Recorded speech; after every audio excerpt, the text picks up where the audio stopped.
Good evening, traders and investors. Will back here with another one, coming to you with a Thursday market recap. Hopefully you guys had a great day in the markets today. And in today's action, well, unfortunately, the SPY, the QQQ, and many other major sectors ending in the red. We actually started off the morning pretty good, coming off of some very bullish sentiments from the Microsoft and Meta earnings.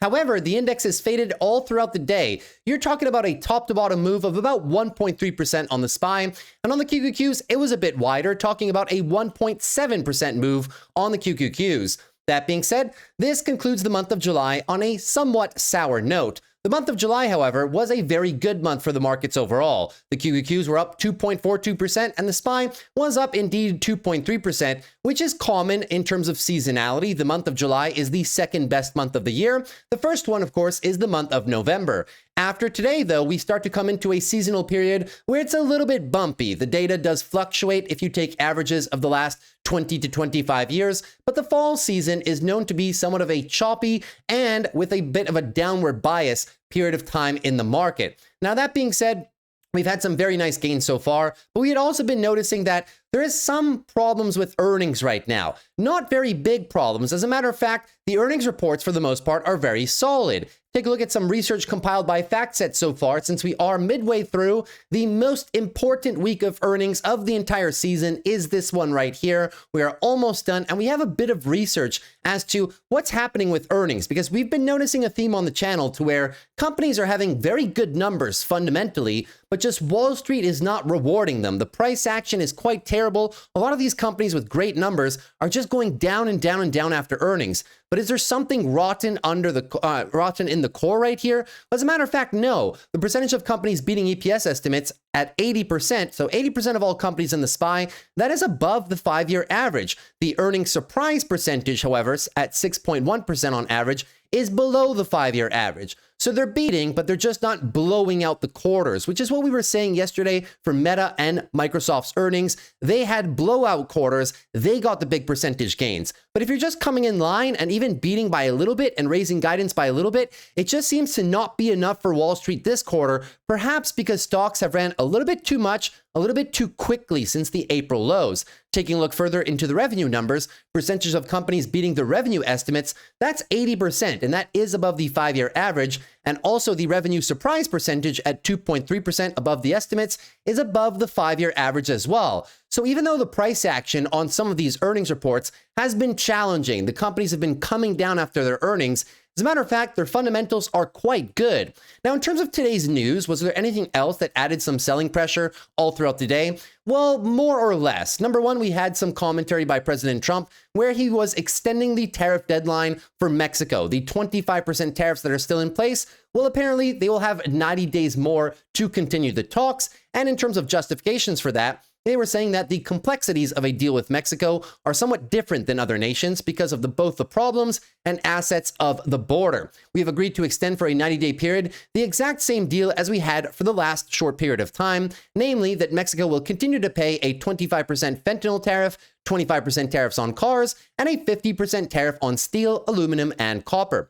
Trump also said that Mexico has agreed to immediately terminate its non-tariff trade barriers, of which there were many. So that is a little development right there. But overall, this was not a negative piece of news for the market. We also got further details from the administration today, with this time in terms of the healthcare sector. So when I show you the heat map, you'll notice that healthcare, especially pharmaceutical companies, got destroyed today. And that's because Trump is following through on a promise that he made back in the month of May. And this time, he's asking 17 drug makers to take steps to cut U.S. prices on drugs within 60 days, trying to invoke the most favored nation status. President Donald Trump said he asked major pharmaceutical companies to take steps to cut U.S. drug prices. On Truth Social, Trump posted individual letters he sent to 17 drug makers, including Eli Lilly, GSK, Pfizer, Regeneron, Merck, Pfizer, and Novo Nordisk. It comes after Trump in May signed an executive order reviving a controversial policy that aims to slash drug costs by tying the prices of some medicine in the U.S. to the significantly lower ones abroad. That is good for the consumer. It may not be good for U.S. Pharmaceutical companies, but it's very good. A common complaint is that people just pay too much for medicine, essentially. So Trump is trying to bring that down. It was Trump's latest effort to try to rein in U.S. prescription drug prices, which are 2 to 3 times higher on average than those in developed nations and up to 10 times more than in other certain countries, according to a public think tank, essentially right here. So that's going to be good for the consumer, but as I said, not too good for pharmaceutical companies. So that news did bring down pharma this morning. But in terms of other macro news that have brought the market down, there wasn't much at all, guys. You can call this day kind of some earnings, post-earnings weakness, post-earnings fatigue, stuff like that. In terms of the macro, we got more today. Didn't really show much. I mean, we got personal consumption, PCE inflation numbers. That came in at, well, the core came in at 2.8 versus the 2.7 expected. It's roughly in line with where it was last month. And the headline number coming in here at 2.6% versus 2.5. Last month was 2.4. You might think that, well, that maybe that's higher than anticipated. So maybe the markets didn't like that. Well, not quite. I mean, we're still on a bumpy path back down to target, but I wouldn't say that this is a crazy rally in inflation for at least the PCE numbers. And we heard from CPI just a few weeks ago, and CPI was also in check. You can also look at Trueflation, which shows a 30 million different items which are tracked on a daily basis by this company right here. And you'll see that throughout the month of July, where we currently stand, it's about 2% across many different products on the consumer landscape. So there's nothing really to see there. Other than that, we got some more details as to personal income. That was 0.3%, which is very good. That's an annualized rate of 3.6%, and that is above the current rate of inflation. So people are regaining purchasing power, although slowly. Personal spending was slightly down at 0.3% versus the expectation of 0.4%, but last month it was 0. So this is actually not too bad. It shows the consumer is still healthy, which is what the banks have been telling us, the credit card companies have been telling us, and several other companies that we've covered on the channel in terms of earnings, they've been saying that too. So essentially what I'm saying here, guys, is even though today was a big red day, there were no major red flags. So you can dumb it down to essentially end of month rebalancing, end of season rebalancing, a little bit of earnings fatigue potentially because of all the price action coming down. Another example of that was LRCX. LRCX had fantastic earnings for semiconductors, and they were down almost 8-9% early morning, but they beat on everything and they raised their guidance. There was really nothing to see here, but it's been a common theme when we've discussed this on the channel for the past 2 weeks. So don't be surprised, guys, even into next week, if this just keeps happening. Matter of fact, we had one of those tonight. Amazon reported very solid earnings. However, because of one little thing, I mean, it's not so little, but it shouldn't matter in all reality. If it were a different quarter, it probably wouldn't matter. But because we know that this quarter earnings are being, kind of not well received by the markets overall, if they're anything under than perfect or blowout quarters, Amazon's down 6.71%, and I think that they're good earnings. We're going to talk about it here in a few short minutes. In today's video, as a matter of fact, we'll do a few things together. Number one, I have 3 corporate earnings prepared for you guys. We're going to be going over Apple, Amazon, and then lastly, we were going to do Mastercard. I know there's many other growth companies today that you guys want me to talk about. We'll do those tomorrow. So tomorrow we'll most likely do maybe Reddit, maybe Cloudflare, and then possibly Booking Holdings. And I'll choose one more from this list that we didn't have time to get to. But for today, we'll take a look at those 3 earnings, Apple and Amazon being, of course, the major components that we want to look at here. After we're done with the earnings segment, we will take a look at our price action. Now that the month of July has closed, where do we stand on the daily, the weekly, and the monthly timeframes? Because the bulls were feeling a little bit tired here in overbought conditions on the SPY. And you guys know, if we start losing some of these EMAs and start giving back a little bit more, you're opening up the door to some consolidation, which would be fitting for the early portion of the month of August, as a matter of fact, coming off a very hot month of July. So we'll take a look at all our indexes, see how we're shaping up, see how the rotation and the momentum is doing right now. Thereafter, we will take a look at our big tech list, because big tech has been very volatile this week. We've had many companies releasing earnings, and a lot of these companies on this list do no longer have earnings at all anymore. So we'll take a look at whether or not we can find some deals where we could build some trade positions, or where I might be interested if we do embark into a consolidation period in the markets. Where am I going to be looking to go shopping on some of my big favorite tech companies right there? And then to end the video off, guys, we will do the biggest gainers and losers of the day today, of which there were many companies here, multiple percentage points to the downside, some even double-digit percentage points. And of course, you had some companies such as Figma, which just came out with their IPO, and we're going to talk about those too. So that should be it for today's video, guys. Should be a very fun and interesting video. Let's jump right into the action right away, shall we? So moving on to the SPY, down about 0.38 for the day, onto the QQQs down 0.53, but you'll see from this heat map, guys, it was not a very good day, right? But once again, as I said in the intro, there wasn't really much that contributed to the whole market being in such a painful landscape right now. Really just a question of, semiconductors falling with the ARM results, the Lam research results.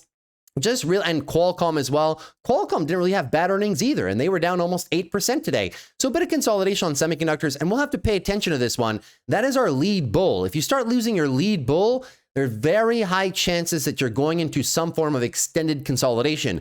Healthy consolidation at that, but still maybe longer than maybe 1 to 2 days. Talking about a week, 2 weeks type of thing, yeah? So in terms of the positive gainers in all the tech landscape, of course, Microsoft holding up some of its earnings gains, but it was up 8%. It gave half of that back.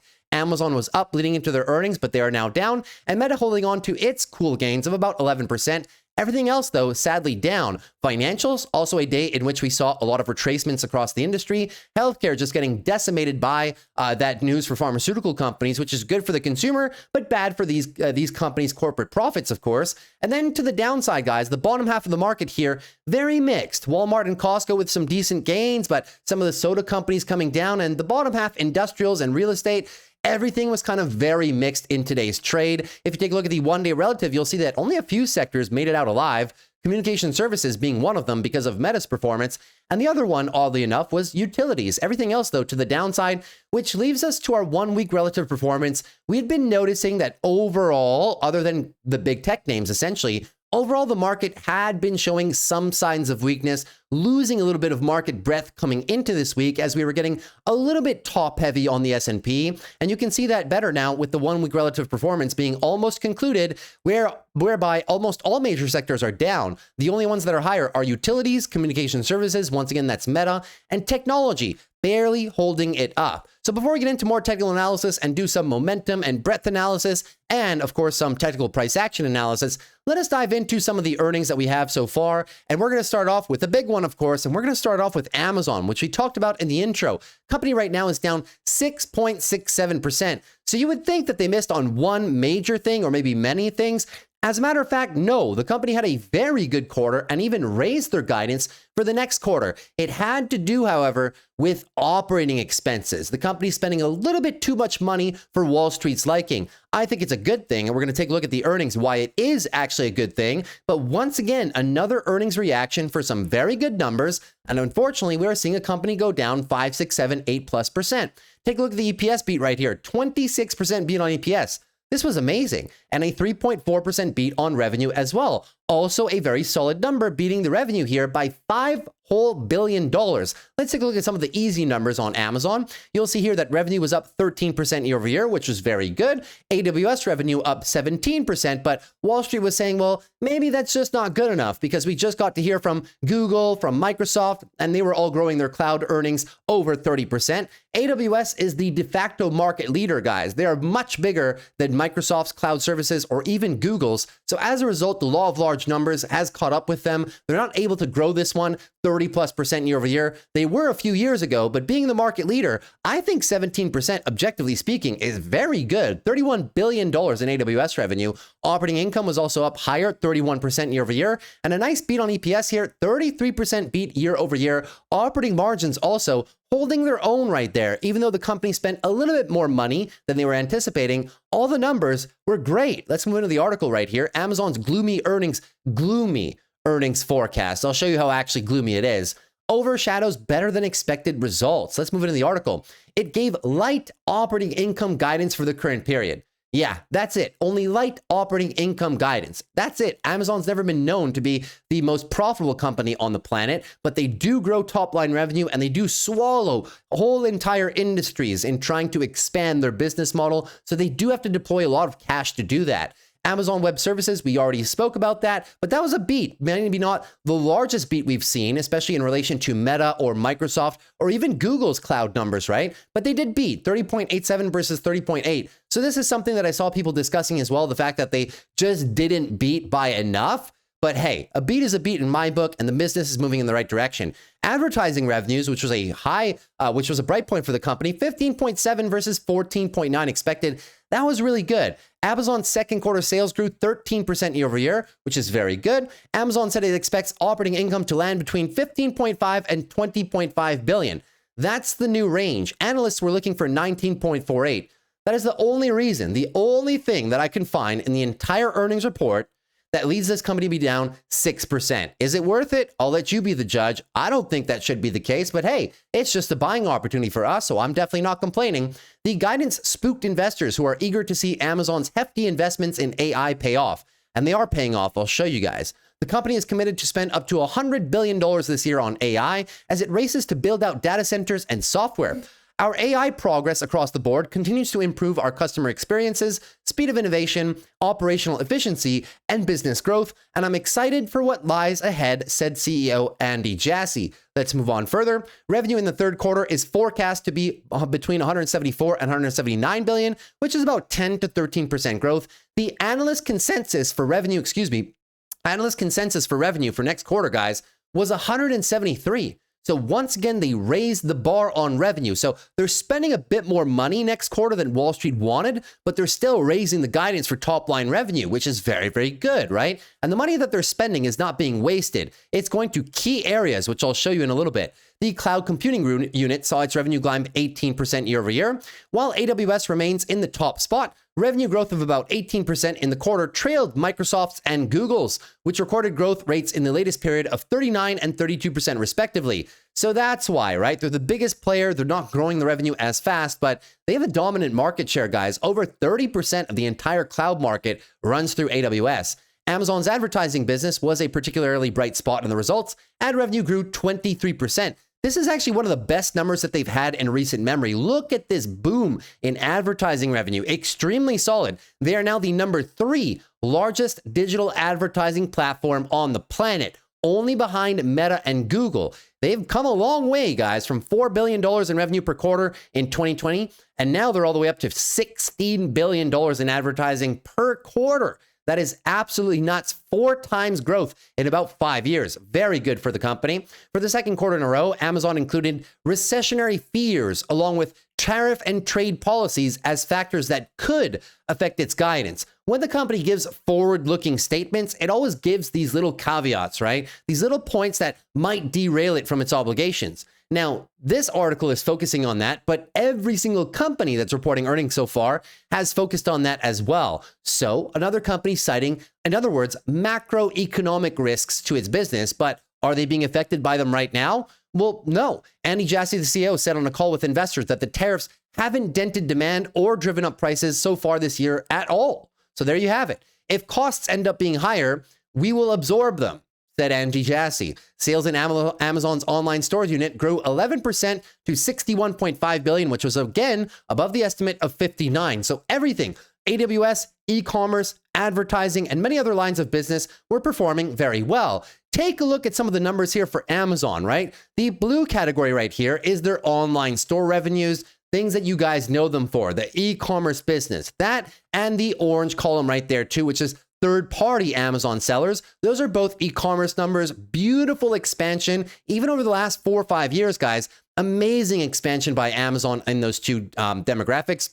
Advertising revenue services, which is the purple column right here. You can clearly see, guys, ramping up advertising revenues, which we saw in the previous chart in the article. Subscription services revenue, talking about everything in terms of their Amazon Prime services. Have those been going up or falling off? That's the green bar right there, clearly expanding every single year in a consistent fashion. AWS revenue is the red bar right there. That's been the business that's been contributing the most to growth. And you can see no problems with expansion there. Sure, it's slowing down from the great growth rates that we had when it was taking over the entire market in 2020, but still very solid numbers, $116 billion in cloud. Massive amounts of money there. And other segment revenue, which is the tiny little yellow bar right there, also expanding well. Even the smallest component of Amazon's business still expanding revenue. So they're really not lagging anywhere, guys. As a matter of fact, let's take a look at some of the business highlights, because I want to show you, oftentimes people only think about Amazon in terms of cloud or in terms of their e-commerce business. It's such a deep company, guys. Amazon is like an octopus. They have arms everywhere, right? And now I'm going to highlight a few of the things that they're doing, especially with AI right now, which we had on the earnings call as well. Now, our conviction that AI, here's what the CEO had to say. Our conviction that AI will change every customer experience is starting to play out as we've expanded Alexa Plus to millions of customers, continue to see our shopping agent used by many millions of customers. Yes, a shopping agent, we'll get into that, launched AI models like Deepfleet that optimize productivity paths for our 1 million plus robots. We made it much easier for software developers to write code with our Kiro. It's an agentic tool that helps you write code within AWS. Launched Strands to make it easier to build AI agents in AWS, which they have partnerships with Salesforce and many other people, such as Anthropic, and released Bedrock Agent Core to enable agents to be operated securely and scalably. Our AI progress across the board continues to improve our customer experiences, speed of innovation, operational efficiency, and business growth, and I'm excited for what lies ahead, of course, said Andy Jassy again. So here's some of the highlights from the quarter, guys. You guys tell me if you see a problem with Amazon's business, yeah? They had their biggest Amazon Prime Day ever. They announced a Nike storefront on Amazon where US customers will be able to shop for a range of Nike products. They launched generative AI tools to enhance the shopping experience, including Hear the Highlights to turn product summaries and reviews into audio clips, and Enhance My Listing to keep listings current and compelling. What they did not mention is the advancements that they're using with AI to improve advertising for a number of the people that advertise it on the website. They improved Project Kuiper's satellite internet fleet in low orbit with 2 successful launches. Some of you guys don't even know that Amazon has Project Kuiper, right? That's kind of like Starlink, but Amazon is doing that as well. So 2 more successful launches there. So many other things in terms of Amazon Prime Video. This entire section right here is devoted to Amazon Prime Video. So many new deals with sports associations and other things of that nature. Right? New AWS agreements with so many other companies, Pepsi, Airbnb, so many more partnerships with AWS, AI zones in the Kingdom of Saudi Arabia as well, and Korea. Advanced multi-billion-dollar investments for cloud infrastructure and data centers in North Carolina, Pennsylvania, and even Australia as well. AWS offerings. Look at the length of this list, but here's just a few. AI agents and tools in AWS Marketplace with listings from leading providers including Anthropic, Accenture, PwC, Salesforce, and IBM, so customers can easily discover and deploy agents within the platform. They introduced Deepfleet, an AI model that makes Amazon's 1 million plus robots work smarter by coordinating movements to find optimal paths and reduce bottlenecks, improving robot travel efficiency by 10%. That's not small, guys. It's a very big operational efficiency gain. They also enhanced inventory management with AI-powered demand forecasting, improving regional accuracy by 20%. 20% they're improving regional accuracy in e-commerce. That is, you have no idea how much, well, you obviously know, I showed you the chart. Amazon does a ridiculous amount of sales, guys. Those are some very nice operational efficiency gains here. And optimizing inventory placement and delivery speeds for millions of popular items. And the list goes on and on and on. Every single one of these points they're improving on, and they're using AI to do it. So overall, guys, I am a very proud Amazon shareholder for this quarter. Regardless of what the share price says in the after hours, I will indeed be buying the dip. Let's go over a bit of the valuation metrics here just to make sure that I'm not biased. As a matter of fact, here, 2025 Ford P at 220, where they are right now, it's about a 35. 35 for Amazon is not that bad. That's usually where they trade. Unless you can find them during massive tariff sell-offs where they're going to be high 20s. But this is an average. They're not expensive, but they're not very cheap right now. PEG ratio shows the same thing, 1.74. You want to be closer to 1. Some of these big tech companies never just get there, though. 1.74 is not bad. When it starts to be above 2, I kind of start holding back on my buys, but Amazon right now still remains a buy for me. And this company, guys, even though they're spending more money this quarter, they're going to be a free cash flow monster. This time around, their net margins, guys, this should say, it's not 1.08%, it's actually 10.8%. Improving net margins, guys. Amazon, watch out for this one. This is going to be the kicker down the road when they're done spending on capital expenditures here, right? Look at the operational efficiency that Amazon is having. Amazon never used to be a net margin company. If they want to be, they can be, all right? But they just reinvest a lot of money in their business. They are improving net margins almost every quarter. They used to be a 2, 3, 4% net margin company. This company is now ramping up to 7, 8, 9, 10+% net margins. Watch out for Amazon, because when that happens, the free cash flow is going to be absolutely monstrous. They're starting to improve free cash flow now. The balance sheet is sitting pretty good too. Their EPS path is very clear for the future. Very nice expansion, and the revenue expansion is very nice as well. So Amazon for me, no matter which way you cut it, is a buy in all directions. I love every single thing that the company is doing: advertising, Prime Video, e-commerce, AWS, and so many other things that they're attacking at the same time. Project Kuiper, they have the Zoox robo-taxis that they're launching in Vegas, which we never talk about, the pharmaceutical business that they're really disrupting right now. They're a jack of all trades, and this is one of my favorite companies in the entire market. And yes, indeed, at 220, it is a buy for me. I'll probably be writing some short puts. I'll probably be loading up some more shares for my long-term portfolio, and leaps are also not out of the question for this company. I'll just make sure that I'm going to be going deep 2027 to give the company the time that it needs to expand into what I think the future price of Amazon is going to be over the next year and a half. Close to $300 would not be surprising for this business. That's everything I had for you guys for Amazon. So we did a deep dive because it was down today, and I wanted to show you why it's one of my favorite companies on the planet. Now we're going to move into company number 2, which is going to be Apple. So we know that coming into this quarter's earnings, Apple had a lot of pressure that it was facing, right? We knew that it was facing some tariff pressure. We knew that it was facing pressure from China's sales, which had been dwindling. And we knew that it was also facing some revenue pressures, the company having some flat revenues, especially in their iPhone segment, for a better portion of the last 2-3 years. All those things combined presented some underperformance for the company. You can see that year-to-date, Apple was down 17%, whereas many of its tech sector peers were actually outperforming the S&P. So there was a lot of pressure coming into the quarter. How did they do? Well, as a matter of fact, guys, they absolutely crushed it. And I was very pleased to see this report. 9.78% beat on EPS and a 5% beat on revenue. And as a matter of fact, guys, for Apple, this was Apple's biggest revenue growth since December of 2021. We've been waiting a long time for this one. Maybe it's the start of a heavy refresh cycle for Apple, especially with the new iPhone 17 designs that will be released this upcoming September. So a bit of easy numbers first. Let's have a look. Revenue was up 10% year over year.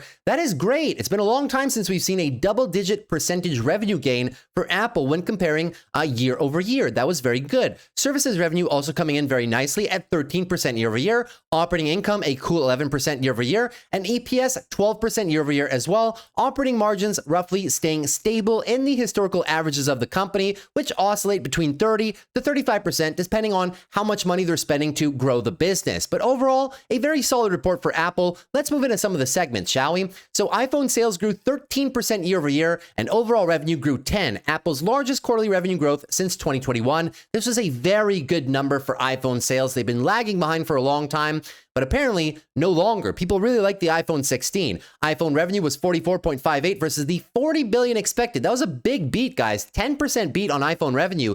That is what Wall Street was looking for. And as a result, the company currently stands right now up only 2% in the after hours, but it was a very good report. Mac revenue was also up to 8.05 versus the expectation of 7.26. iPads and wearables, guys, those were down. So iPads lagging a bit behind here despite the rollout of new products from Apple. And other products revenue underwhelming in terms of the expectation as well. Services revenue, though, their highest margin segment, 27.42 versus 26.8 expected. This services revenue and the iPhone revenue is where Wall Street looks at the most. Is what Wall Street looks at the most, and they did beat on those two metrics. Gross margin coming in at 46.5 versus 45.9 expected. Let's move into the article. Apple said that it expects mid to high single-digit increases in overall revenue. This is better than the prior established guidance. The prior guidance was mid single digits, 5-6%. Now we're thinking mid to high, which is an improvement in guidance. Gross margin should be between 46 and 47%, even including costs related to tariffs. And we know that they've paid a lot. How much? Well, they paid $800 million in tariff costs in the June quarter. That was lower than the estimate, which was supposed to be $900 million. For the forward quarter, we're going to be looking at about $1.1 billion in tariff costs, said the CEO, Tim Cook. It was an exceptional quarter by any measure, said Tim Cook when he was talking to CNBC. The company's most important business remains the iPhone, of course, which saw the 13% growth. Cook said that iPhone revenue was strong because the iPhone 16 is more popular compared to the iPhone 15 devices on sale at the same time last year. He said that the iPhone 16 sales were up, holding strong double-digit gains versus its predecessor. Apple's Mac business grew by the fastest amount of any of Apple's units during the June quarter, growing nearly 15%. That is very good. The services business saw the 13% increase, and the App Store revenue grew double digits during the quarter. Apple also saw success in China during the quarter, with sales rising 4%. That is very good, guys. It's a reversal from the past 2 quarters where Apple's China sales declined 2% in Apple's second quarter and 11% in the first quarter. So finally start to see a little bit of growth in the China market, but definitely not what it once was. If we take a look at the segments, because I knew I threw a lot of numbers at you guys, here was the problem, right? iPhone revenues were roughly flat for the better part of the last 4 years. Now we're starting to see an uptick, and I would not be surprised after looking at reviews for the new templates for the new iPhone 17 and whatnot. People seem to really like it, and I seem to be seeing some commentary online from a lot of consumers that they will be refreshing their devices. If they have a 13, 14, 15, 16, a lot of people, especially the 13, 14, 15 cohorts, have been saying they've been waiting for this device, something new with better specs and a bit of a redesign to actually upgrade. So Apple might just see the upgrade cycle that people were hoping for in the past 2 years, but never came around. iPhone revenues, slightly higher, but take a look here. The red column is the services revenue. That's never been a problem. It's a very good profit driver for the company. That was up higher. Mac revenue is the orange bar right there. Now, although it is a far cry from what we saw in 2021 and 2022 when everybody had stimulus checks and went to spend it on a whole bunch of personal electronics, we know that personal electronics overall has been a weak segment for the markets, not just for Apple, but for everybody in the past 3 years. Microsoft and other people have said that as well. Even AMD and NVIDIA, guys, they were reporting lower than expected GPU sales to consumers, not data centers, but the consumer segment has been weak for the last few years. No surprise there. iPad revenue, which is the purple column right there, also down in the last 4 years, but starting maybe to round the bend. And the wearables, which is the green bar right there, you can see that that has also been down, a bit of a pain point for Apple, but also part of the whole personal component, personal electronics segment that's been weak for a lot of companies in the last 3-4 years. You're going to need to see consumer discretionary income start to uptick as we move into next year, maybe with the Trump tax cuts and also maybe as well with the disposable income outpacing the rate of inflation. That's going to be a progressive recap of consumer buying power. And that's pretty much it for this chart right there. So hopefully you guys enjoyed that chart. But overall, guys, not a bad quarter for Apple, right? You can take a look that they are spending money on AI, CapEx, and research and development. You can see an uptick here from 2021 all the way through now. They're spending more in CapEx and they're spending a lot more in research and development. They definitely do not want to get left behind. They're doing some of that on their own, but they're also buying companies. So significantly growing AI investments. Here's what Tim Cook had to say. We're significantly growing our investments. We're embedding it across our devices, across our platforms, and across the company alike. Cook said that Apple had acquired around 7 companies so far this year, although none had been huge in terms of dollar amounts. He said further that we're open to M&A, mergers and acquisitions, that accelerates our roadmap for AI. Apple had about $133 billion in cash. There were some rumors over the past, over the past 2 months that maybe Apple is going to put in a bid for Anthropic or Perplexity and require their assistance to kind of build out their Siri AI, voice agent, and other AI features that the company's been lagging behind. But so far, no major big deals for the company to speak of just yet, but they are, they're trying essentially. I know it's not saying much. I know everybody wants results, but they are putting money where it matters the most right now. They are behind in the AI race. And as a result, that's why some of the share price has suffered, especially over the course of the past 3-4 months, severely lagging behind its sector peers.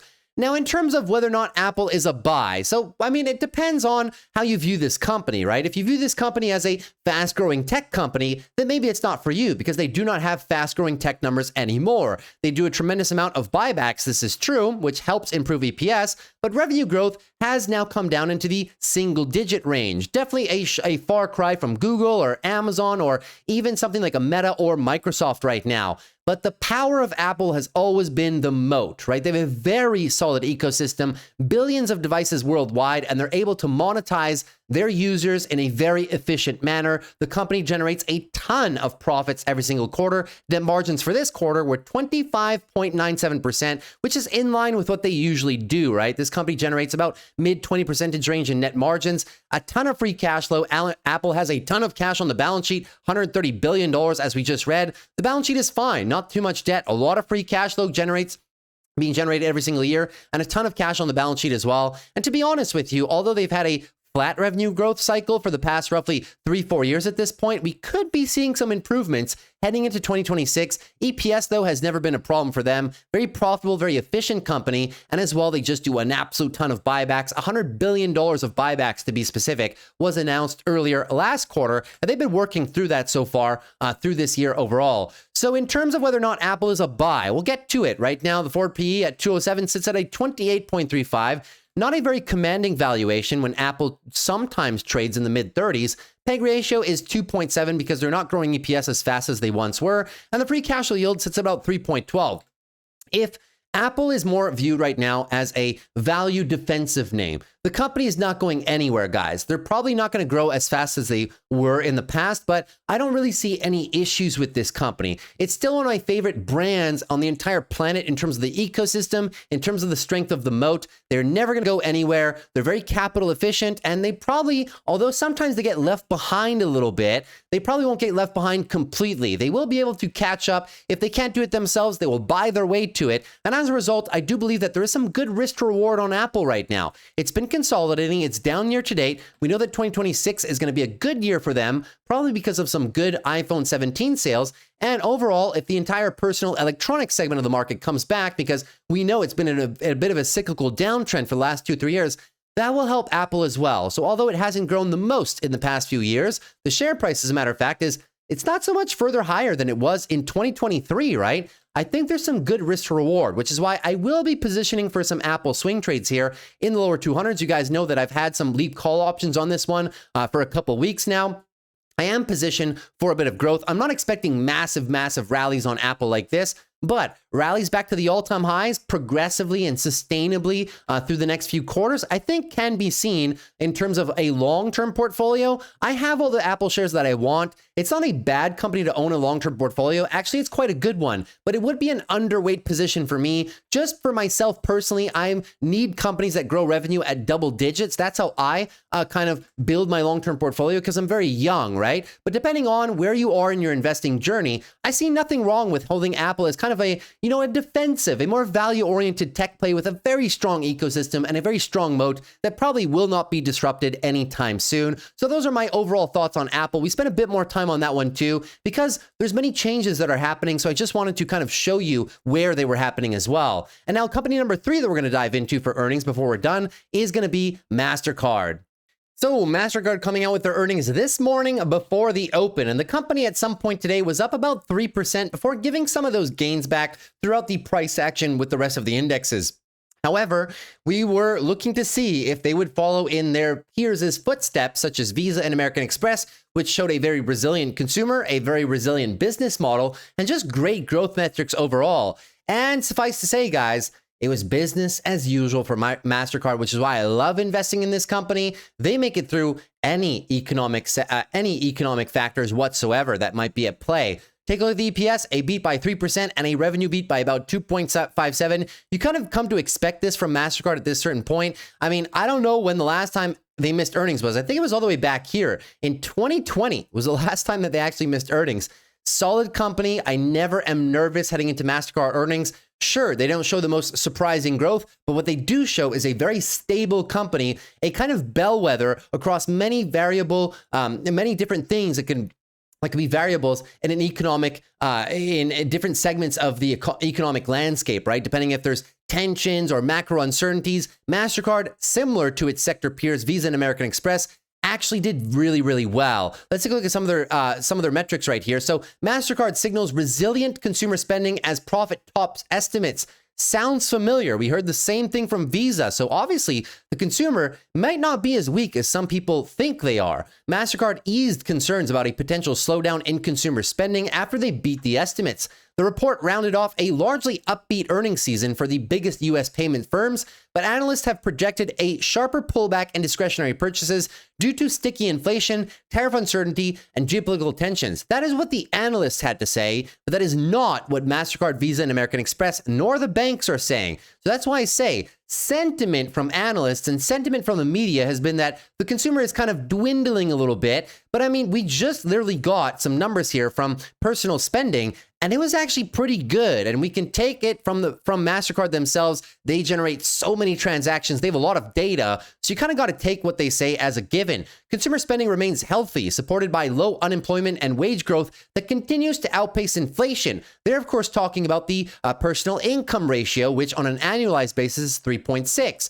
If your personal income ratio is higher than the rate of inflation, people are gaining purchasing power. I know it doesn't feel like that, but as a matter of fact, that is true. Let's move on further. While macro uncertainty remains due to government actions and geopolitical tensions, overall, we remain positive about our growth outlook. The same thing that we heard from the banks and from Visa and American Express.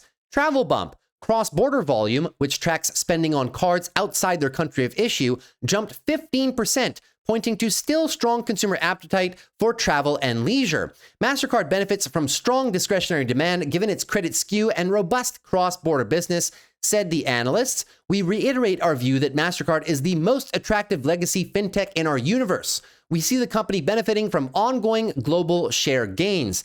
Business as usual for Mastercard overall, guys. There's nothing fancy about this report, but one common theme that we've heard from American Express and Visa and now Mastercard is that supposedly in the last 2-3 years, people have stopped spending on things and people rather are now spending on experiences, which is why some of the best gains from these credit card companies have been in cross-border transactions, meaning people traveling, and the experiences segment of their market, which also ties into what I was saying about Apple, to where people are no longer buying things. If they're spending money, they maybe bought all the new tech and all the new things that they wanted 2-3 years ago. And now that inflation is high, they're kind of just not in that overall bullish consumption cycle of just refreshing electronics and clothes and stuff like that every single year. But what they do still want to do is they do still want to travel and they do still want to eat out in restaurants and have overall experiences. Let's take a look at this earnings, guys. This earnings from Mastercard, man. It's bulletproof. It's literally bulletproof. So take a look right here. Net revenue, 17% year-over-year growth, adjusted for currencies, by the way. That is insane, right? Above the rate of overall operating expenses growth, which was 15. So as long as revenues are outpacing operating expenses, company has positive operating leverage, which has never been a problem for Mastercard, growing net income by 13% as well. Second quarter gross dollar volume, worldwide 9% growth, United States 6% growth, and the rest of the world 10, which also is similar to the landscape that Visa showed us. Second quarter switched transactions and cards. This is just the amount of transactions on the network. 10% growth, nothing to see here. Cards, 6% growth, also nothing to see here. So same thing from Visa, right? It's just so boring, guys. I wish there was more to say, right? It's just so boring. That's why I love investing in this company as well, right? Domestic assessments, cross-border assessments, transaction processing assessments, every single thing across their network up and to the right. So the company has a lot of pricing power. It's been getting, it and Visa have been getting lawsuits for the past 20 years because the companies have unlimited pricing power. Sometimes merchants complain that they have to pay these processing fees, but what are they going to do? Not offer Visa and MasterCard solutions? And in terms of the stable coins, I don't really believe that's going to be impact at all. That affects kind of the behind the scenes between the banks and these payment networks, but it doesn't so much translate to gains for people as the consumer. That's just not why people use credit cards in the first place, guys, right? Stablecoins compete with debit cards, but they do not compete with credit, a reward system, a loyalty program. They also don't compete with these credit cards' ability to refund fraudulent transactions or prevent against fraudulent transactions. All the insurance things that you get with travel credit cards as well, such as travel insurance, medical insurance, other things of that nature, car rental insurance. There's so many extra bonuses that people get from using credit cards. It'd be very tough to compare them in terms of against stable coins for that same purpose. It's just not the same purpose. What stable coins do is they reduce cross-border transaction fees between the bank and the payment network. They don't really do so much for you, the consumer, right? So that's the whole stable coin thing. Worldwide, everything is very strong here in terms of Mastercard. And it's so strong that when they say looking ahead, further thoughts, once again, for the second quarter in a row, they've left this section. They've left this section blank. They do it on the earnings call, but it'll be fun if they could include some bullet points right there. One strong point of the company, guys, is the buybacks. Look at what Mastercard does with all the profit margins and free cash flow. Buyback machine, just like Visa as well. Buyback shares continuously every single quarter. So there's really nothing to see here. It's not as complex as an earnings report such as Amazon or Apple, where there's multiple lines of businesses and how they all work together with consumer preferences and the direction of the economy. Mastercard is, for all intents and purposes, one of the most solid companies on the planet. And there's a few reasons why. Number one is the net profit margins. High 40% range net margins, very solid. What do they do with that money? Well, they pay dividends and buy back shares. The balance sheet gets an A+ from me. Yes, they have a little bit of debt, but not that much in relation to the revenues that they bring in on a yearly basis. Free cash flow is always very strong and expanding every single year, so consistent. Tons of cash on the balance sheet to do whatever they want with it at that point in time. And in terms of the forecast, guys, you cannot find a more consistent EPS growth profile and a revenue growth profile as well. So it brings us to the last remaining question. Is Mastercard a buy? And you guys should know this by now. Mastercard is always a buy, man. Every single paycheck for the most part. I mean, sometimes more heavy than others when we get some big declines. I'm a big fan of adding to this one with every paycheck, but let's have a look, right? Forward 2025 PE at 571. You're currently standing at a forward PE of 35.29. Not very elevated. It's not cheap, as you can find it when we really sell off in the markets when it gets to high 20s. Mid 30s is fair for Mastercard. It's not really overvalued. They can go get sometimes over 40. The PEG ratio is 2.52, which is a little bit high, but because of their consistency and the predictable nature of this business, being the fact that it could just get through any economic environment, whatever, right? And it still generates some profits here.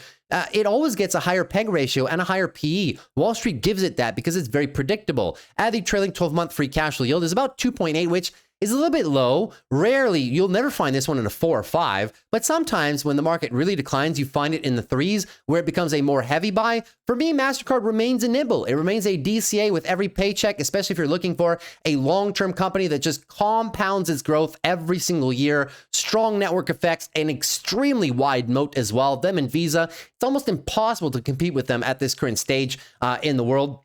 And as a result, guys, it just remains a buy. Now, in the event that you really want to know where I would buy it a bit more heavy rather than just a nibble, if for some much reason Mastercard pulls back to some of its historical EMAs, talking about the 50 EMA on the weekly, which coincidentally is also the 200-day EMA, that's where I'd like to go a little bit higher for the buys and maybe even do some bleep call contracts or some call debit spreads. Really, when we start testing the historical EMAs such as the 50, you'll notice that unless you're in a big bear market like 2022, right? 50 EMA is a very attractive buying opportunity for this company. So in the event we revisit that, maybe through some fall seasonality or whatnot, I definitely will load up some swing trades, not only shares, maybe some swing trades with call options. And that for Mastercard would be like in the 530 range. I'll be keeping an eye on it. Same thing as I was saying for Visa, right? So with that, that wraps up all of our earnings for the day. As I said, we will do more of the fun, interesting growth names tomorrow. Things like Reddit, things like Cloudflare, other things of that nature. Booking.com, probably do it tomorrow as well. We'll do 4 of them tomorrow. Try to focus more on the growth names. But today, we had to cover the 2 biggest ones, Amazon and Apple, and Mastercard as well. So as you can see, guys,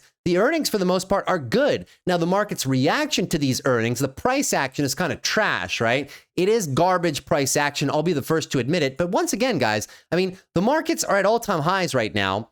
We've ran a lot from the bottoms. Bottom to the top on the SPY until today was about 32%. We were daily overbought conditions. So the market is just looking for little excuses here and there to rotate the money, take some profits. They know that we're going into fall seasonality, which is not so good.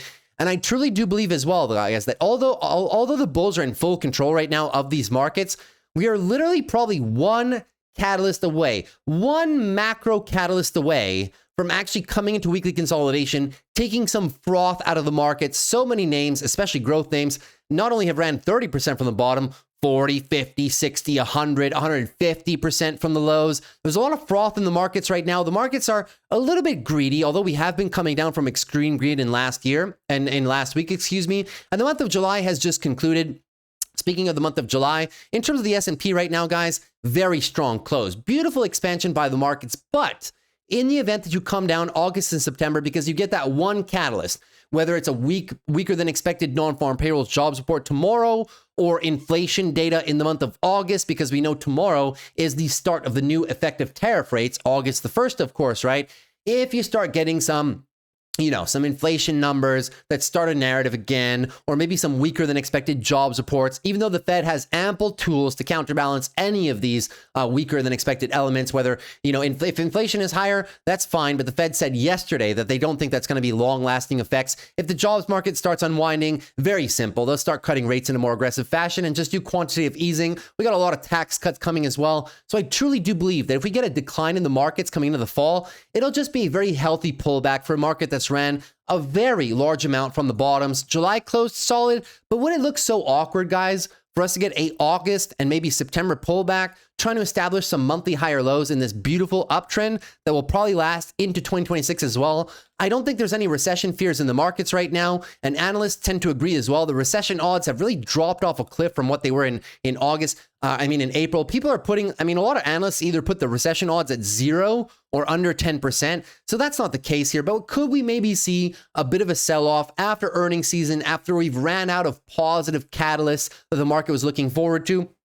Maybe, but as of right now, we're not seeing it, right? But where we will see it, I've told you guys to watch this one common thing. The 12 EMA on the daily, right? We have not lost it since the lows in April. We've lost it a few times, but it's recovered right away, which is why you have to combine this. If you lose the daily 12 EMA and you set a daily downtrend, then you're heading into a bit of weekly consolidation. The weekly candle is actually red for this week, right? And the bulls are in full control. Take a look who's in control of this uptrend, guys. Clearly the bulls. So even if you start 1, 2, 3 weeks of consolidation and nobody understands why, because the macro is good, earnings was good, but for some rich reason, people just start taking profits, which, by the way, is what I've been non-financial advising people to do coming into the month of July. You guys must be up a lot of money, especially on some swing trades here, either with shares or call options that maybe have September expiries, August expiries, October expiries.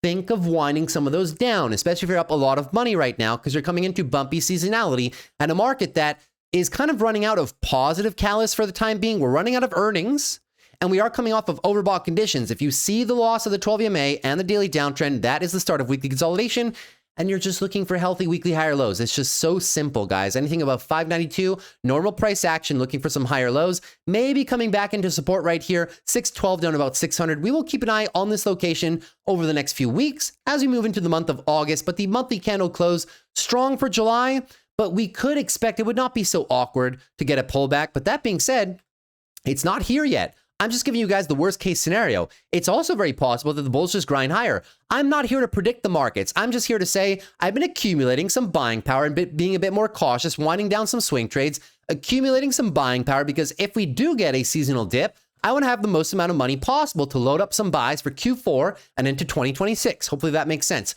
Onto the QQQs right now, down about 0.53%.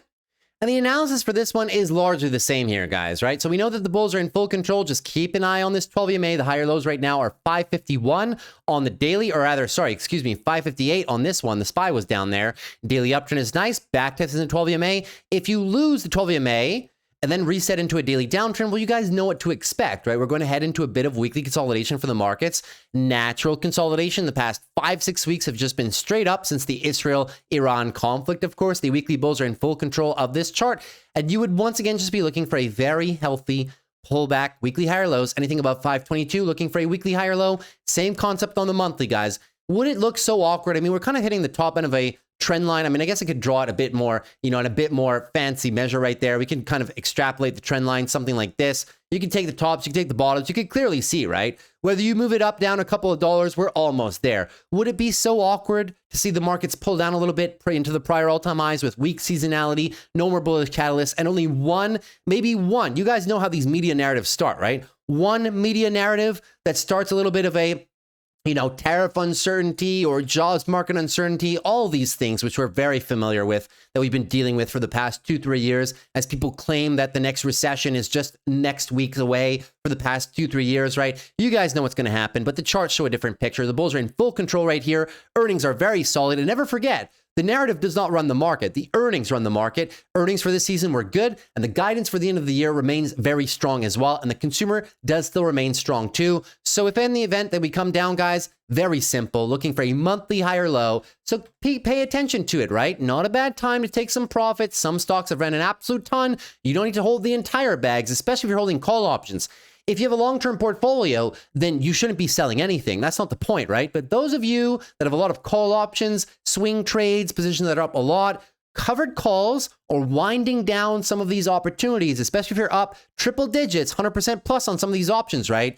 You may want to consider taking a little bit of profit because the market may just offer you some new entries in a couple weeks. We'll see what happens. Maybe, maybe not, but always best to, when we know that, we're running out of runway here and the bulls are a little bit tired, it's always best to just prepare. I'm not saying sell everything, but I am raising a good 20, 25% cash in relation to the different swing trades that I've had in motion this entire time. Onto financials right now, down about 0.63% right now, really unwinding a lot of the move, but it's a nice move. We got a lot of space, anything about 51.31, looking for a daily higher low, maybe for some further trend continuation. Clearest time frame here, though, for me is the weekly, right? We know that the bulls tried to push. They couldn't get it done. If we come back into this zone, guys, look, you got all this support back here. 52 down about 50.3 is going to be a big support area. The 12, the 26 EMA is there on the weekly. So even if you lose this weekly uptrend, guys, it won't mean necessarily that we're absolutely doomed and we're going to go down. No, it's just consolidation. Same thing on the monthly timeframes. This paint the best picture of what might happen to financials, guys. We'd just be looking for a monthly higher low, somewhere into the support range, a little bit of a pullback. And if I find some of my favorite companies, namely Visa and Mastercard, pulling back during this seasonal period, I definitely will be loading up. Financials not looking too bad.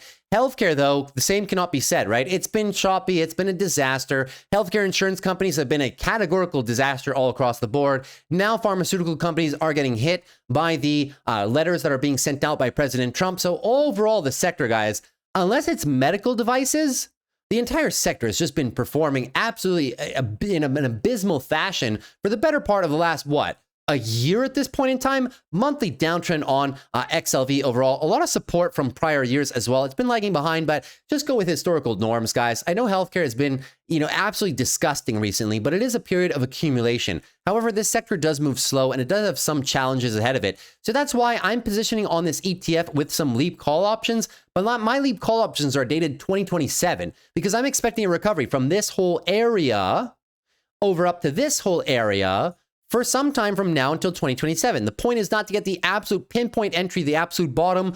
I'll be accumulating some contracts down here during a period of weakness for this industry, which historically has proven to be a good time to buy. So although it's been very choppy, I'm not playing individual companies. Some companies I won't touch. Shout out to healthcare insurance companies. I'm not touching them, no matter how many times you guys ask me. No, I'm also not buying NVO. No, I'm not buying some of the pharmaceutical companies. I just don't touch healthcare, guys.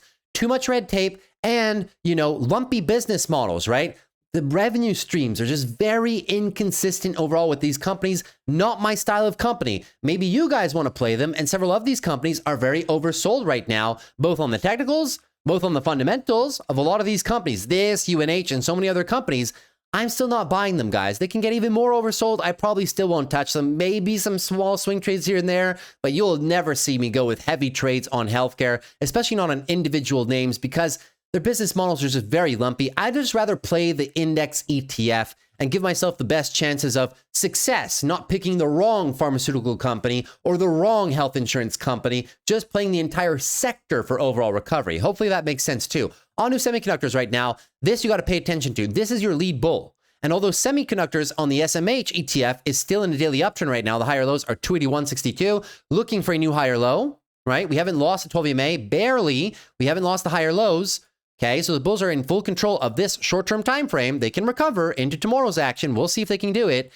If you flush though, right, you're setting up for a daily downtrend, you're setting up for weekly consolidation. Look at the candles. If the weekly closes like this, guys, they're hesitating, right? They're running out of steam. Weekly overbought conditions, the RSI is curling. The MACD no longer as strong as it once was. The RSI on the daily now curling out of overbought conditions.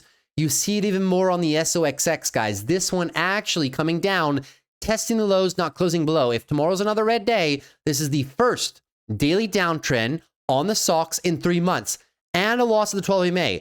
This has to be notable to you. This is your lead bull in the markets right now. When you lose your lead bull and you lose some things that you've had for the last 3 months, well, it stands to argue that the consolidation may just be for a bit more than 1 or 2 days, similar to how it has been this entire time. All we've been getting is just a few red days, right? A few red days, never losing the daily uptrend and just higher. A few red days, never losing the trend higher. One red day higher, red day higher, red day higher. And now Now you're starting to see a little bit of issues here, right? So watch for the rollover. It's already rolling over on the weekly right now, rolling over the RSI. MACD is peaked out and showing less and less momentum.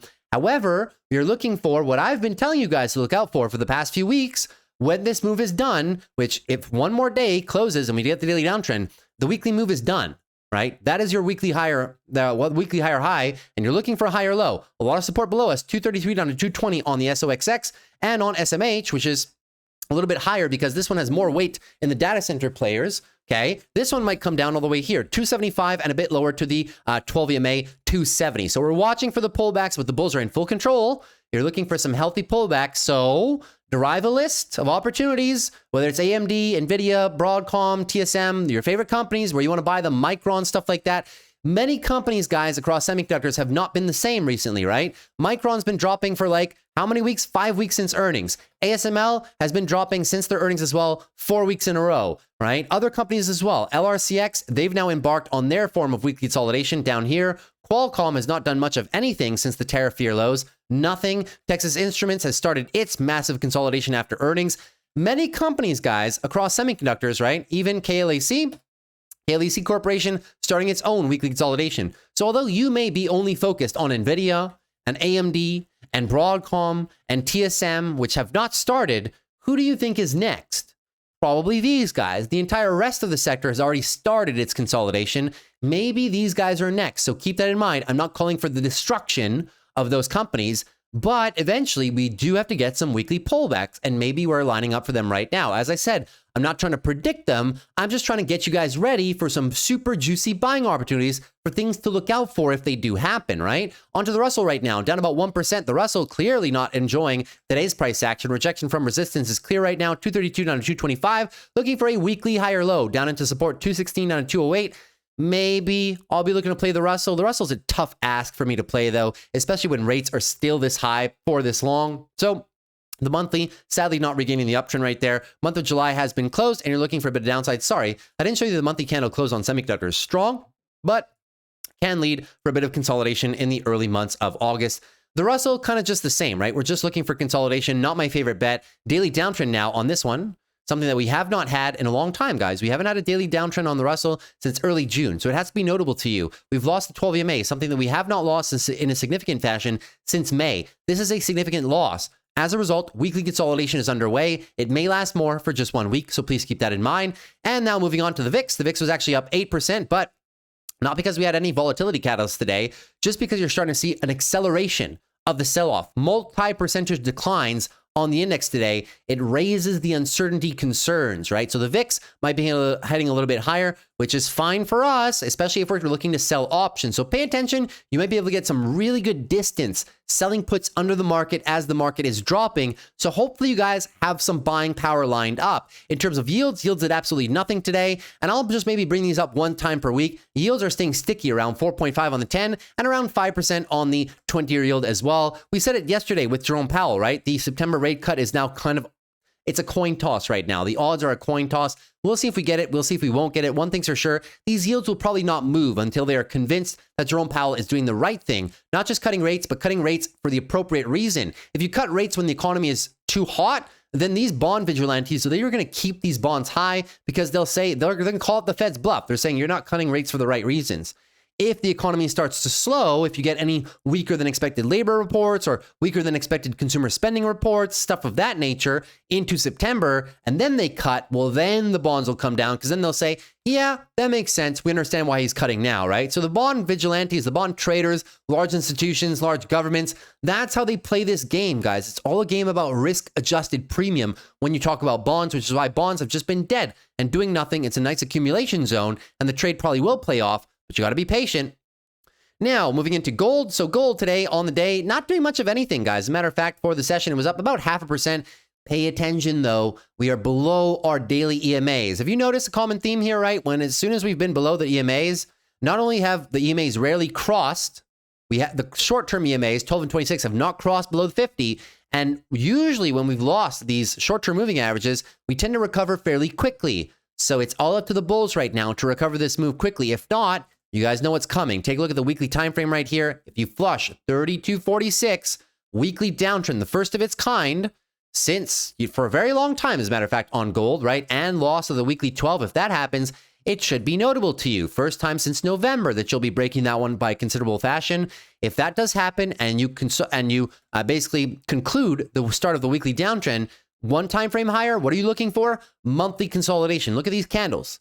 4 times they've tried to push the highs, no buyers. So maybe now with the economy not being in dire straits and inflation not showing its ugly head, maybe it's a perfect opportunity for gold to consolidate a little bit into the fall period of time, right? If macro doesn't unravel, if inflation is not a concern, gold is an asset as well. It moves through cycles. Sometimes it moves up, sometimes it consolidates. Other times it moves up, some other times it consolidates. So keep an eye on that level. If you do break, you're probably coming down to the low 3000s, and especially being overbought conditions on the monthly now for 5-6 months in a row. Moving on to Bitcoin right now, same analysis. Bitcoin as well, almost breaking down right now. They did close below 116, guys. We were noticing 116. It was a point for the bulls to control. They have now lost it. We'll see if they can claim it right back.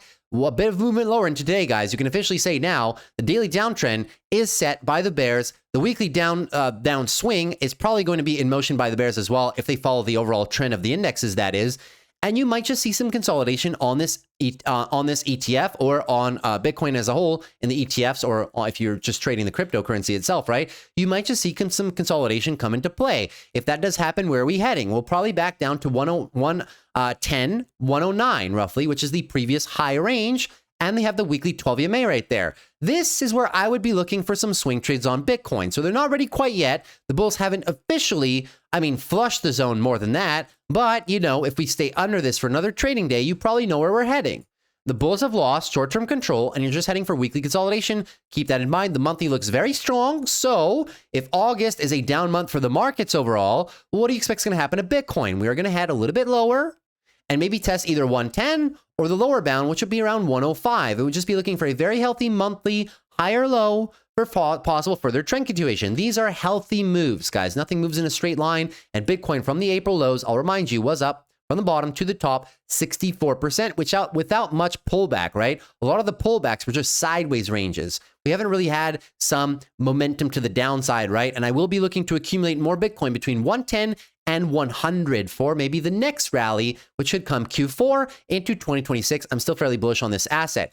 That is everything for your overall market rundown. Hopefully I gave you guys a glimpse into what could be occurring over the next few weeks into the month of August in terms of your overall sector performance. Now, let's move into our big tech name, shall we? Okay, so moving into Apple right now. Apple, we just covered for earnings, literally, right? So Apple, I'll save you the fundamental analysis. We just did that. But if we do come back down into this beautiful buying area, it is massive support for the bulls, 205 down to 195. I will be selling some short puts below the market here and possibly accumulating another leap call option for deep 2027, as I do believe in Apple's slight ability to have a recovery story here, meaning I'm not looking for massive explosive growth by the company, but from here back up to the all-time highs at some point over the next 6 to 9 months, I do believe is a very good risk to reward trade. And as a result, that is how I'll be playing it. Short puts down here. We'll see though. Maybe the bulls can actually, muster up some courage and crack through the resistance range if the markets don't fall off. But if the markets do fall off, decent accumulation range for Apple down here at the lower 200s. Moving on to AMD right now. AMD coming down 1.78, not losing much though, but we are struggling with resistance here a little bit. 180 down to 170. AMD has had a phenomenal rally, guys. Phenomenal rally. But for those of you that had some short-term call options, I've been saying this is a take profit zone. Not for everything, especially if you have call options into 2026, but it is a temporary take profit area. And I showed you what was happening with the overall semiconductor landscape. So take that for what it's worth. Weekly overbought conditions on this stock right now. If you do move lower, you're looking for a higher low, anything above 149, looking for a new higher low for possible second attempt at the resistance range. I mean, they can just clear it. That's always a possibility, right? But in the event that they do not, we're coming down here. If they pull back too much and lose the 12, set the daily downtrend. You guys know the drill into next week. Looking for weekly consolidation, weekly higher low, anything above 133. And I will be playing this pullback on AMD. I wouldn't say super aggressively, but I'll be looking for some short puts back in the 150s and maybe even a new batch of leap call options for into late 2026, early 2027. I'll be looking at a lot of these semi plays closely through this fall seasonality period for any pullbacks to position into 2026. On to Amazon right now. Amazon, of course, down about 6% after their earnings. They're under 220. So sadly, the bulls have now lost all control, right? They've lost the daily uptrend, and now they've also lost the support range, which was 228 down to 217. We are now under that. We'll see if we can recover into tomorrow.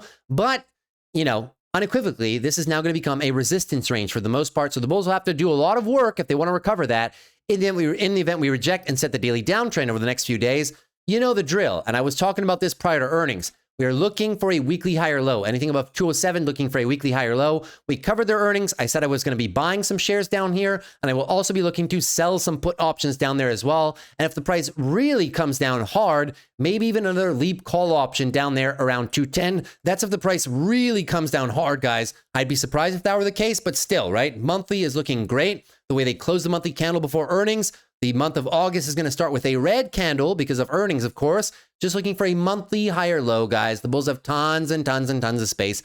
Lower 200s, though, around the 12 EMA, I'll definitely be a buyer, maybe for some call options, right? On to Google right now. Google down about 2.32%, just with the overall market, I would assume. Now, moving on ahead, you can see Google had a very nice daily uptrend, hesitating right here. If you lose this zone of consolidation right now, right? We pushed, we came down, set the higher lows, tried for another push, now sadly unwinding. If you flush these lows into tomorrow, daily downtrend is underway. You do have support below us, which is roughly 191 to 183. And if they do come down here over the next few weeks, we're going to be looking for a Google higher low. Anything above 165, looking for a new weekly higher low. If you come down into the depths of the support range, I'll be looking to sell some options down there on Google and buy a couple more long-term shares for my portfolio.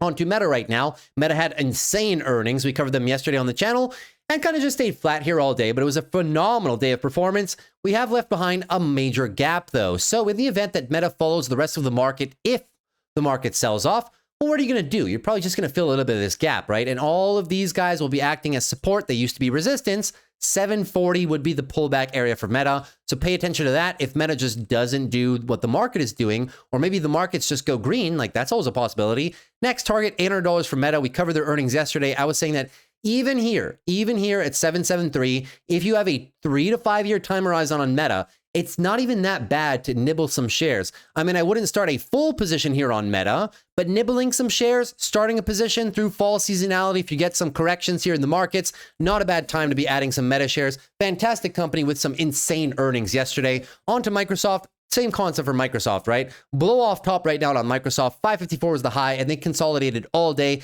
gave back half of their gains. But I mean, can you blame them, guys?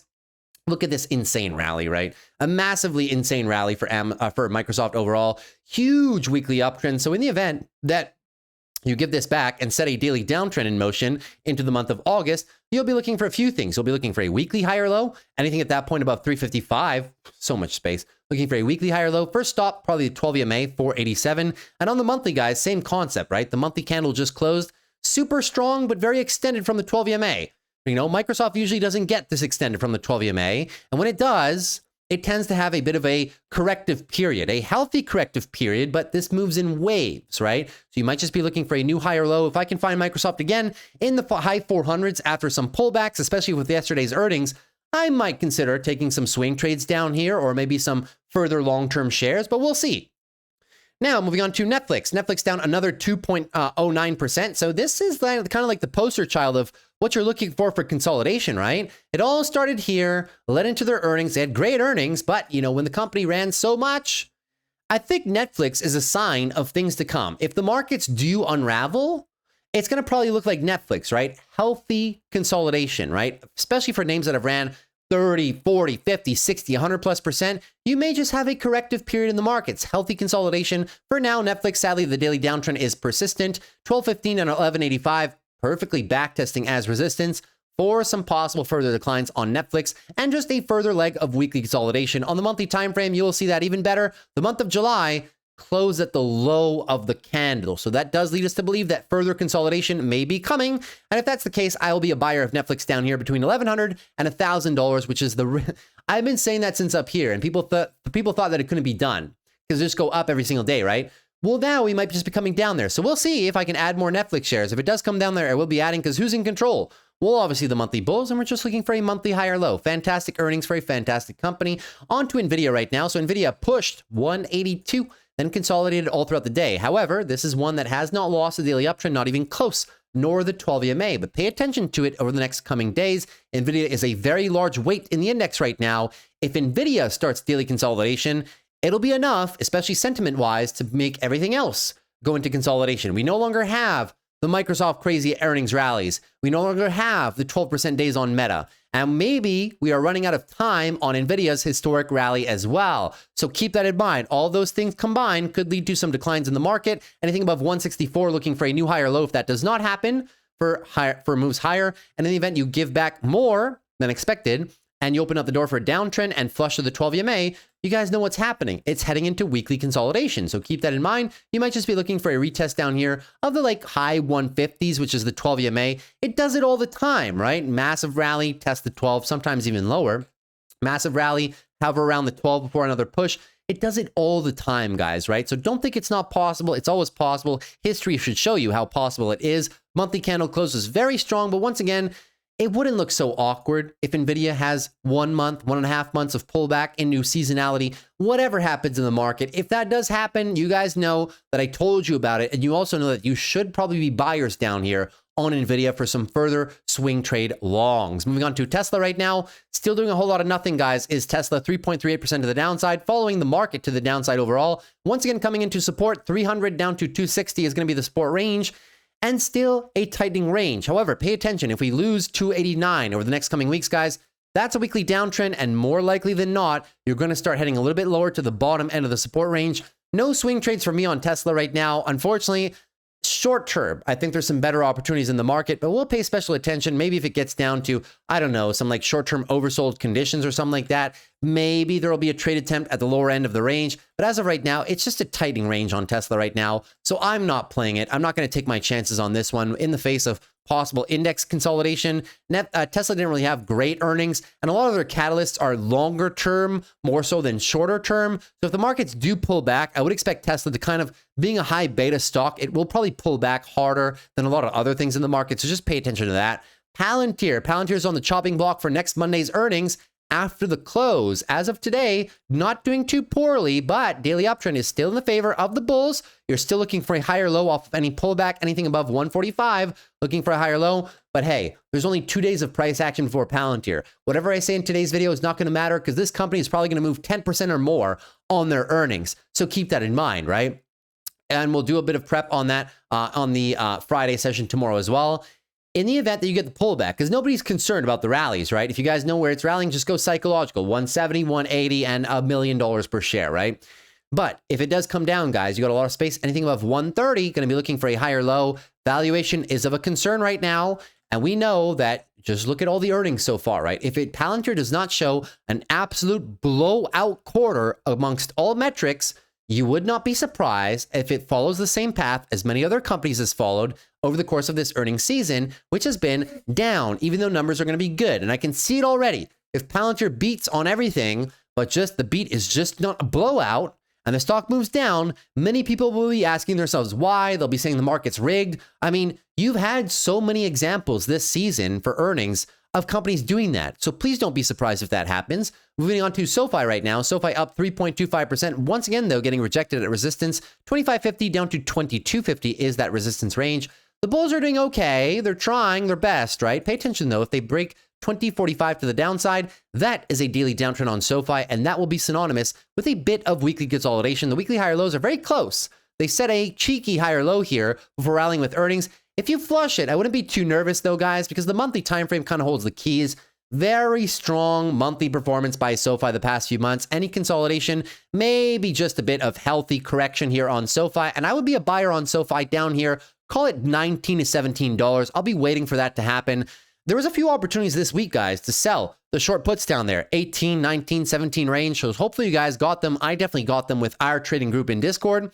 So it can be done, right? And the valuation of SOFI, we covered their earnings earlier this week. It's not too bad at 21. So I will be a buyer of more shares down there if we get to the 18s at some point in time over the next month or two. On to Uber right now. Uber also up about 0.13%. Not the worst day for Uber, but once again, following the daily downtrend. If we continue in the pattern of a daily downtrend, just wait. if you want to see the bulls back in control, you need to end this weekly consolidation.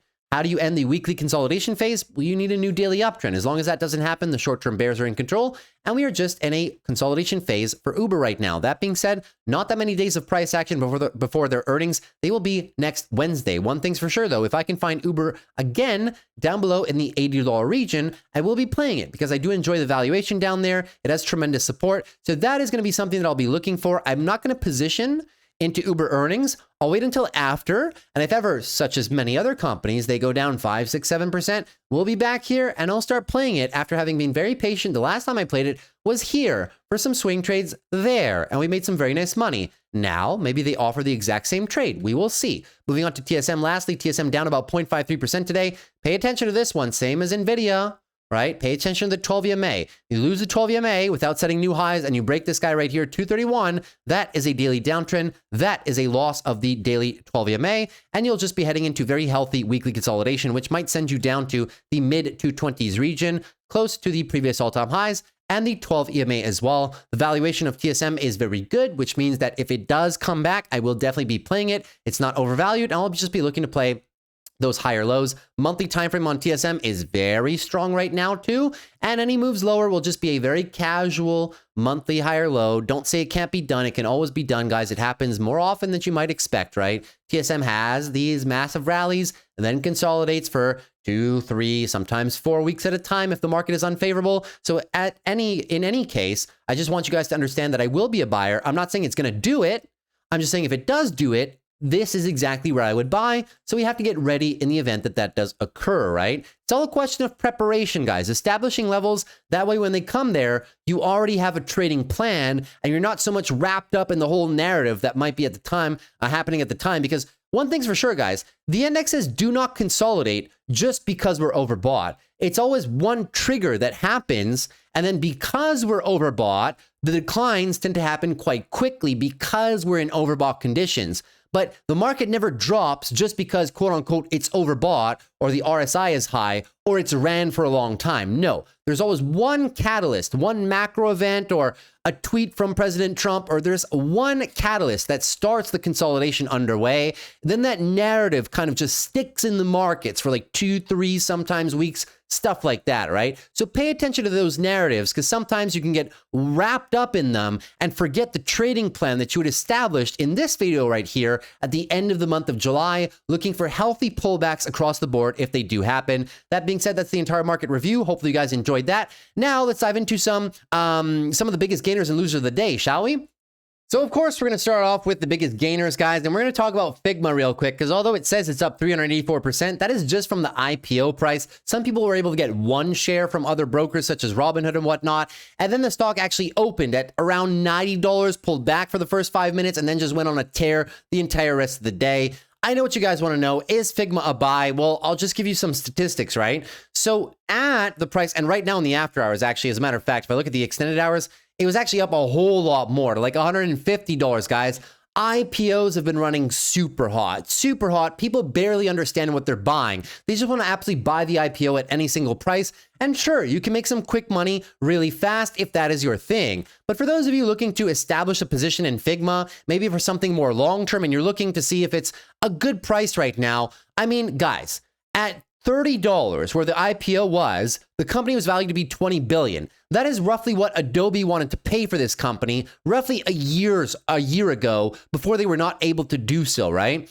That's how much Adobe wanted to pay for it. And at that time, that was over 20 times price to sales. If you're sitting at 150 right now, 150 divided by 30, right? That's 5 times. It means this company right now is sitting at a market cap of $100 billion. The first question you should ask yourself, $100 billion is no joke, guys, right? How much money is this company making to trade at these revenues? Seriously. Well, we can look through their S1, which is what the document that they have to file before going public, right? The revenue for 2024 was $750 million, growing 49% year over year. Let's just say that last year's revenue was light. Last year's revenue growth was, 48% is insane revenue growth, by the way. Let's just say they doubled it during 2025. Let's just say magically they doubled it. So far, we don't have those numbers. Let's just say they doubled it, right? Now they're making they're making 1.5 billion, guys. The company's trading for $100 billion. What is that in price to sales? That's a 66 forward price to sales.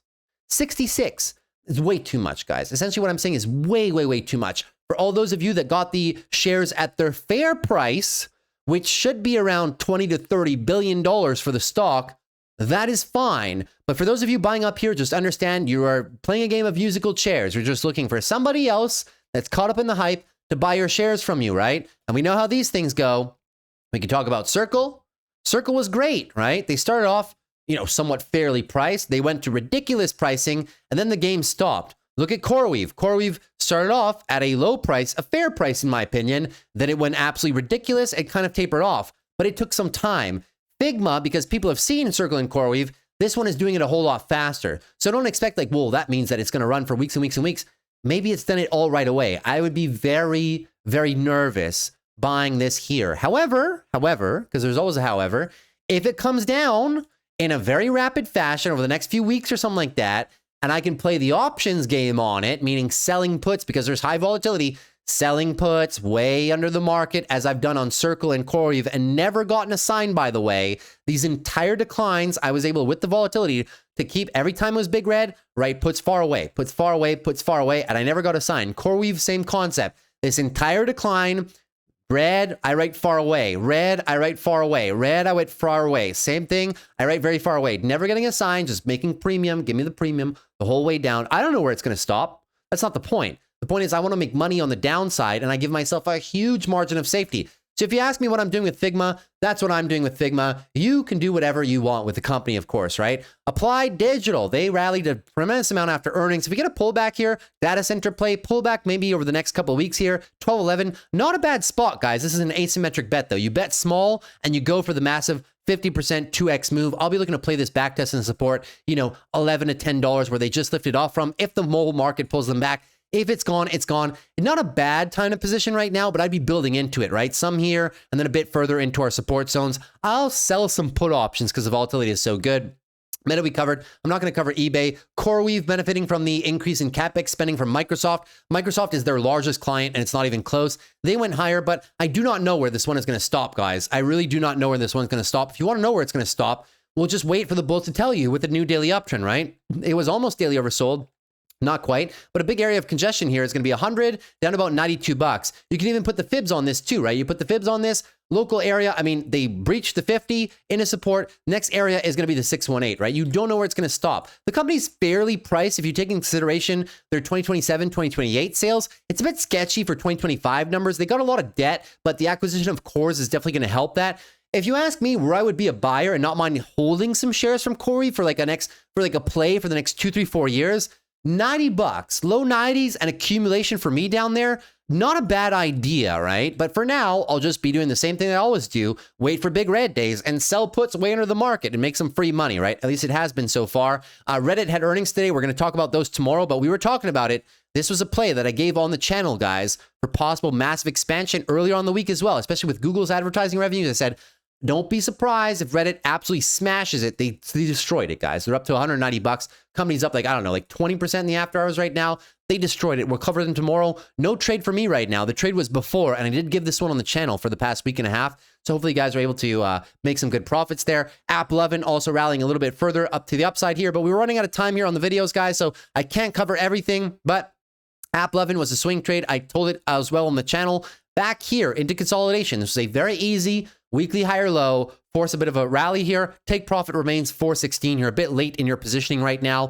So especially coming into maybe market consolidation. To the downside, we had some earnings we talked about yesterday. ARM, not interested. You're going to have to give me low 120s if you want to get me interested in this one. Ferrari, fantastic. This is a fantastic company, guys. Fantastic company. I'll maybe do their earnings tomorrow for you guys. This for me is a buy right here. If I'm looking for a high and a company that has good pricing power, a lot of competitive advantages, a wide moat. And the moat is not that they sell very nice and sexy cars. That's not their moat, guys. Their moat is the fact that they sell less, they produce less cars than the market demands from them, which allows them to have pricing power and exclusivity factor to their brand, which means that they're always sold out. Always, always, always. This earnings was not well received by the markets because of the same things that's been happening all in earnings season. Well, maybe I'll cover them tomorrow for you because I really want people to look at Ferrari. For a long-term portfolio, it is expensive, but it always trades expensive. Not a bad time to buy, guys.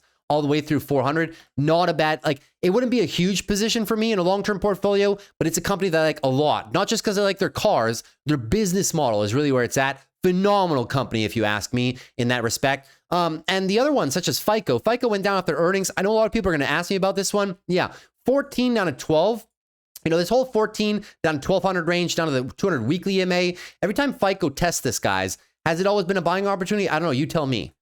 You tell me if when we test the 200 weekly EMA, if it's a buy. I don't know. We can go all the way back to 2011, yeah? Decent buy, right? So now is a time of accumulation. I'm not trying to time the bottom with some call options or whatnot, but if we're accumulating this for a long-term portfolio, big fan. From here, 14s down to the 12s, slowly. Nice, slow accumulation, right? After their earnings are actually not that bad. They're daily oversold right now, bouncing out of support right now. Slowly. I'm not calling the bottom here. I wouldn't dare do that. I don't like predicting the bottoms like that until we have a new daily uptrend in which we can position for a swing trade with a defined stop loss area. Now, it is a falling knife, but it's a falling knife that you can catch if your thesis is long-term portfolio hold, right? Next few years. That being said, we're about to run on an hour and a half. Hopefully you guys enjoyed today's video. That's all I had for you guys today. If you enjoyed it, consider dropping a like. Would appreciate it for growth of the channel. I'm talking so fast here. I would appreciate it for the growth of the channel. I put a lot of time and effort in these earnings releases and bring you guys up-to-date information. So if you enjoyed it, consider liking, consider subscribing. And in the event that you have any questions for me, please leave them down below and I'll be very happy to answer you as usual. That's it for me. Take care, guys. I'll see you tomorrow after the close. Wrap up the week strong. Don't get too greedy in this market. Take care and peace.